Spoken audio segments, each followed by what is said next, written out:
Hi everyone, welcome back to another video. Today I'll be covering policies for paper 3, IB Economics HL. Not a geography video this time. Another way you can use this video is by just muting me and looking through every slide that I've made. Okay, so let's get into it. I'll be covering micro, macro, and global. So the first one I have here is the price ceiling, and it's a type of price control, and it's an economic policy imposed by governments for the prices of goods and services in order to make them more affordable for consumers. So it's government mandated that sets the maximum amount a seller can charge for a good or service. As you can see, this line right here is the ceiling. It's kind of weird because it's on the bottom, but this is a ceiling and it indicates a excess of demand. So examples can be like gas and especially like rents, like apartment rent.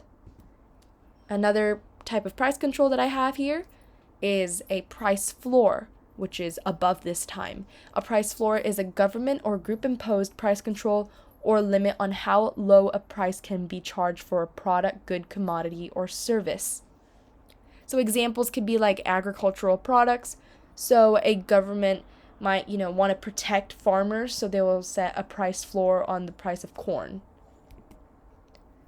Another one I have here is indirect taxes, which this is really long, but you could take a read. It's a tax on goods and services rather than directly on individuals, so it's not like income tax and direct taxes. It's more like taxes from the goods you buy. Like if you buy stuff at the grocery store, there's always a tax, right? So it can influence consumer behavior, incentivize certain firms, and discourage the consumption of goods deemed harmful or luxury items, deemed harmful as in like demerit goods. Okay. Another one I have here is a subsidy. So a subsidy is a direct or indirect payment to individuals or firms, usually in the form of a cash payment from the government or a targeted tax cut. So this is what the diagram looks like. This green right here shows the subsidy. That's the subsidy. So, in economic theory, we should think about in a way, where the world is perfect, right? They stimulate growth, support industries, address market failures, and promote innovation. However, they can also lead to fiscal strain and market distortions. Fiscal strain is kind of like a macro word, but like debt.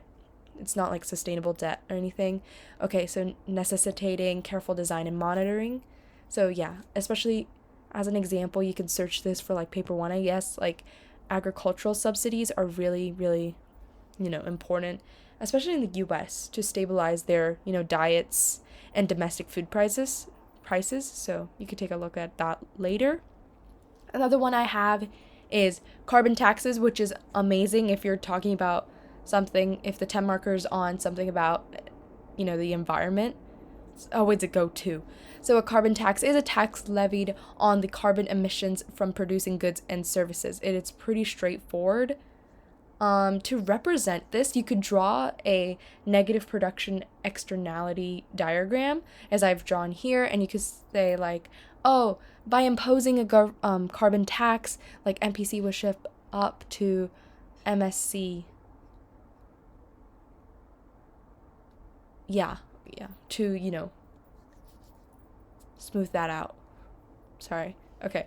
Anyways, it will prompt businesses and consumers to take steps such as switching fuels and adopting new technologies such as solar panels, wind turbines, and etc. Tradable permits. So tradable permits give the holder the right to pollute a certain amount, to buy permits if emissions increase, and to sell permits if emissions decrease. So a diagram is shown here. So it's basically kind of connected to this. So this is really, really broad because legislation and regulation, legislation just means law, but it's important to note that as well. You could say how certain types of legislation and regulation can, eliminate the welfare loss. This is also another diagram I've drawn here for an externality. Okay, good. And collective self-governance. This comes up with the topic of common pool resources.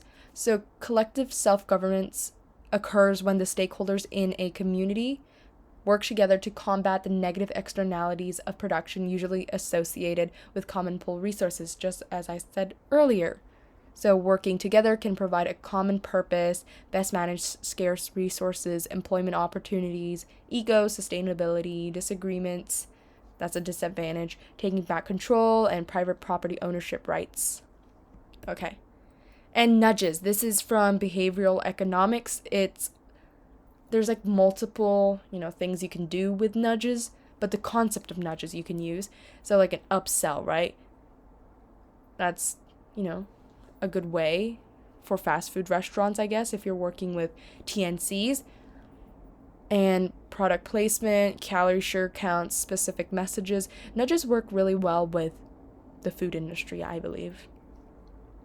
And like store sales. And provision of information. So this is to do with asymmetric, oh my goodness, I can't say it.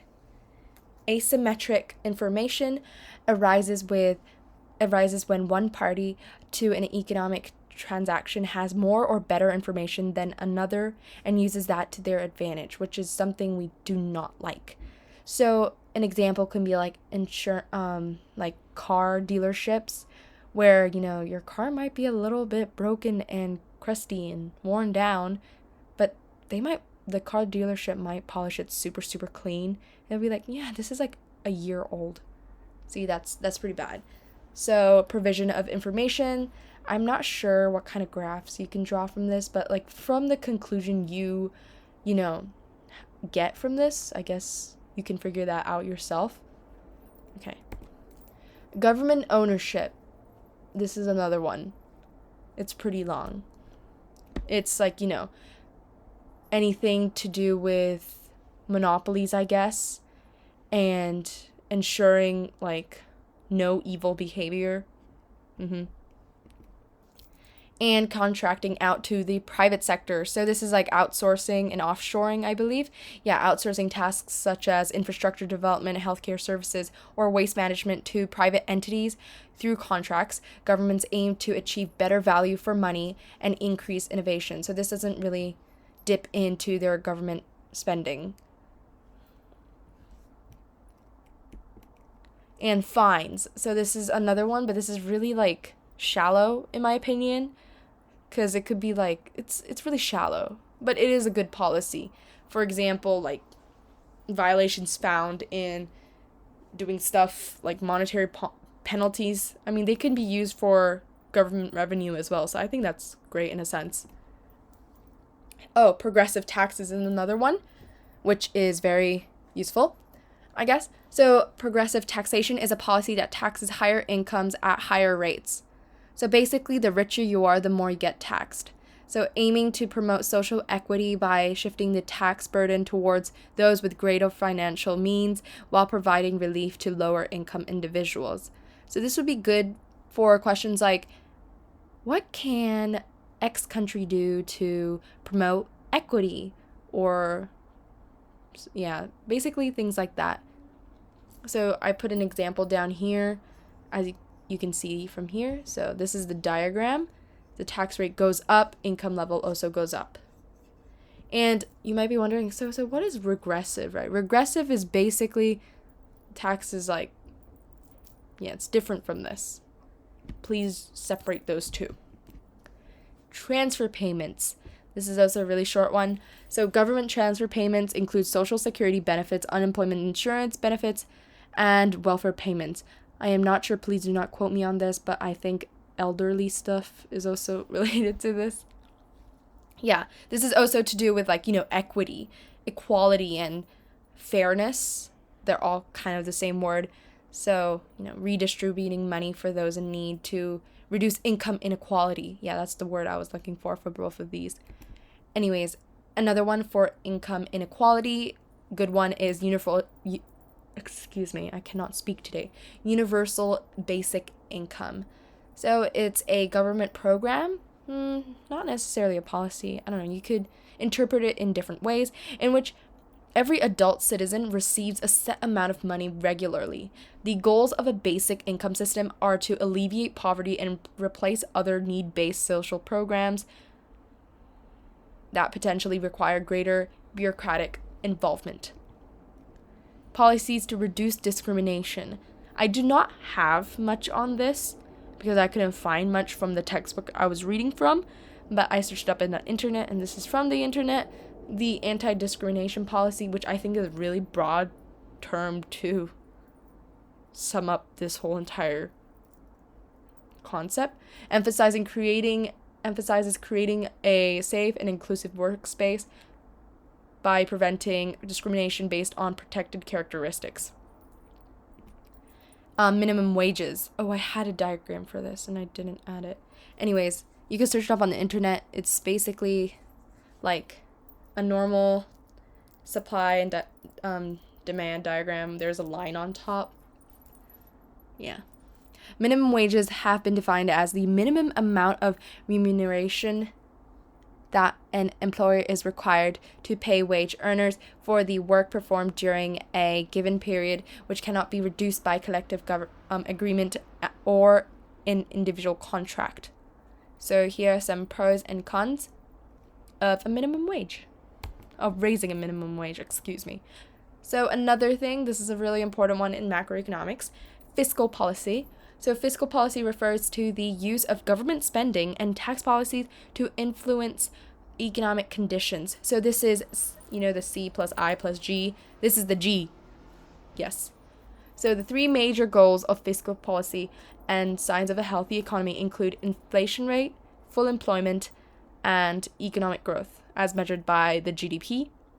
Yes, evaluation, it's expensive. There's a thing called the crowding out effect. It's slow to implement sometimes. And the economic growth, good or bad, really depends. And here's monetary policy, which is a set of actions to control a nation's overall money supply and achieve economic growth.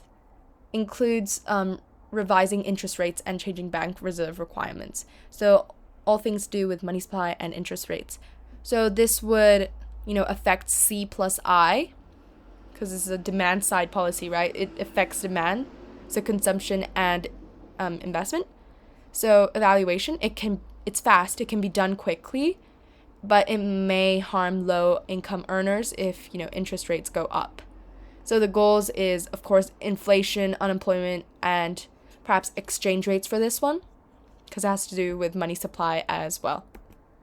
And yeah, this is like an evaluation between both of them, like a compare contrast, so you could take a brief review over them. Okay, now moving on to the supply side policies. So as mentioned, as we'll state, supply side means, it'll affect supply. So it refers to measures governments take to increase the availability or affordability of goods and services, along with generous tax reform, which refers to tax cuts and changes in tax laws that may encourage or discourage productive behavior. So yeah, it shifts LaRosse, or just Keynesian AS. So this is really long. So there's two types, market-based and interventionist.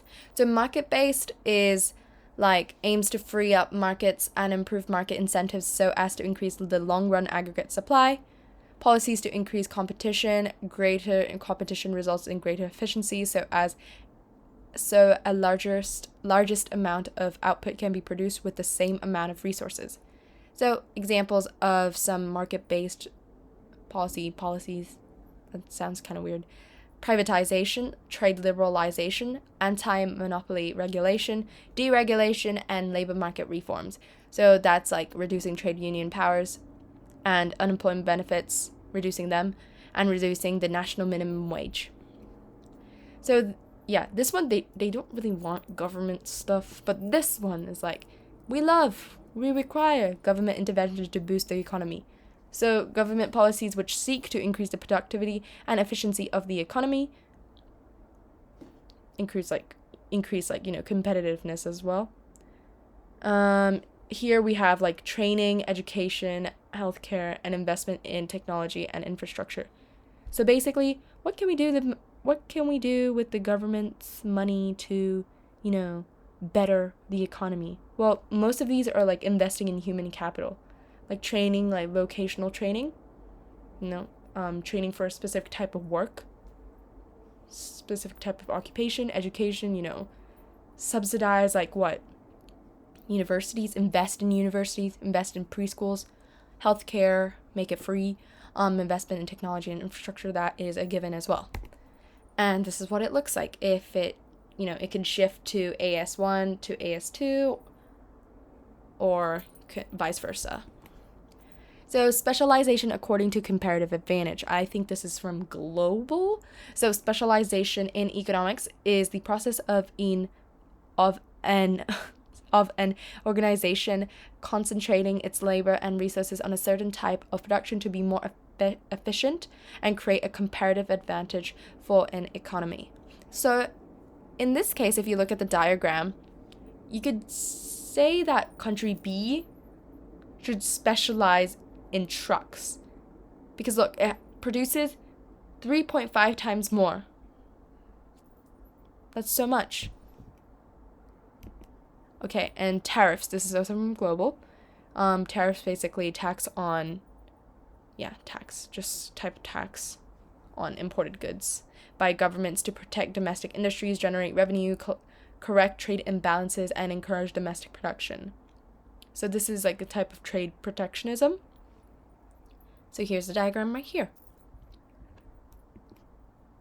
So quotas, another type of trade protectionism, is a government-imposed trade restriction limiting the number of or value of goods a nation imports or exports during a specific time. So the diagram is drawn below. Administrative barriers. So this is like external things that are categorized within the protectionism for trade. It's basic things that are like health and safety regulations. So, as a means of it's just like a less obvious way of restricting trade, limiting a trade of certain type of products. So like, environmental regulations, product labeling. I believe there was like a country where there's like, you have to use like a specific jar to import like like peanut butter. And they were like, no, you can't import this here. Anyways, something like that. Formation of trading blocs. Famous trading blocs are the EU, NAFTA, and ASEAN. Yeah, trading blocs are just like creation of agreements or alliances between countries or regions to facilitate trade and economic cooperation amongst themselves. So, they sometimes eliminate like tariffs and quotas and preferential trade agreements among member states. And they just aim to enhance economic efficiency, promote investment, foster regional integration, and strengthen bargaining power. Simple stuff. And last but not least, I have currency appreciation and currency depreciation and revaluation and devaluation. Anyways, excuse me. Currency appreciation is the increase in the value of a country's currency in relation to another. Currency appreciation can happen through two ways: revaluation and market forces. Revaluation happens when the government of a country decides to increase the value of its currency against other currencies. So they're deliberately doing that. So, it can reduce import prices, lower export competitiveness, increased purchasing power abroad, and potential trade imbalances. So depreciation occurs naturally through market forces, causing a currency value to drop. In contrast, devaluation is a deliberate strategy by a government or central bank to intentionally reduce a currency's value to address economic challenges or boost exports. So you could read the effects here. Okay, that is it for this video. Thank you for watching.